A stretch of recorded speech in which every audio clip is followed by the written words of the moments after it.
I've always, this is even before I was old enough to buy a stock. And I bought my first legal stock when I turned 18.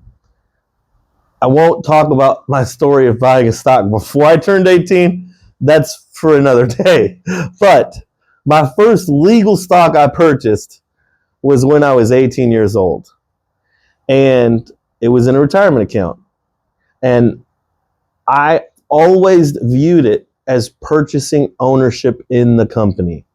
And it's true, because it is. You are an owner of that business. And think about how cool that is. You can be an owner in Google or Apple or one of these amazing brands today by simply buying a share of that stock. You can even buy fractions of the share if you can't afford to purchase a share, such as Berkshire Hathaway. Now, what does that mean, owning a share of stock and being an owner? Yeah, maybe you don't have the same rights as, in the Google example, Larry Page and Sergey Brin. But I'll tell you, it's not the same as just being a consumer. Burger King's no longer traded publicly. And I'll give this with a disclaimer. I don't know if my letter was heard or not, but I will say this. There have been many times I have written Sirius Satellite Radio before they acquired XM. I wrote them twice, and I've written Burger King directly. When you are an investor, well, every publicly traded company has an investor relations page. And if you are an investor and you purchase the shares of their stock and you go through their investor relations page and you say, hey, I own ownership in this company and I've purchased this share of stock. I'm an owner. You need to listen to me. And you write to them with legitimate concerns. They have a fiduciary duty and responsibility to listen to you.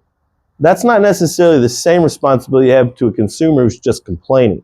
So in the case of Burger King, there was a Burger King location I went to that was so horrid, and people had mentioned in the community and on reviews that this thing is so terrible, but no one seemed to be doing anything about it.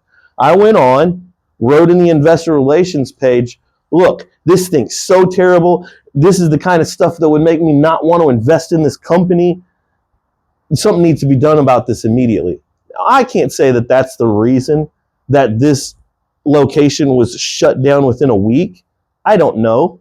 But I will say this, I know because I was given an immediate response from their investor relations manager that sent me a letter directly stating this will be investigated and looked into. And that location got shut down. So they do pay attention to you as an owner of the company. And in the instance of Sirius Satellite Radio, I wrote several other letters that was discussed that were recommendations and thoughts that I had on the business. I don't know if it impacted or affected the operations of the company, but I do know they have an obligation to take any legitimate concerns from investors who purchase their share. Just like if you go and make a vote, you can proxy, as most people who do for these companies do, but you can go to their board meetings and you can stand there and be heard in their meetings when there's a vote and be heard. So you're purchasing ownership and they have to listen to you.